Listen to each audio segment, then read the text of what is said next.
शहर के शोर से दूर एक छोटे से कस्बे की शांत गलियों में एक पुरानी लाइब्रेरी थी और वहीं पहली बार आरिफ और सारा मिले थे।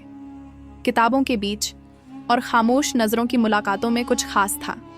आरिफ, जो बारिश से डरता था क्योंकि बचपन की एक बारिश उसकी माँ को उससे छीन ले गई थी, और सारा, जिसे बारिश से मोहब्बत थी।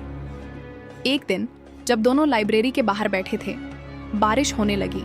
आरिफ उठकर जाने लगा, मगर सारा ने उसका हाथ पकड़ लिया और कहा, कब तक भागोगे आरिफ?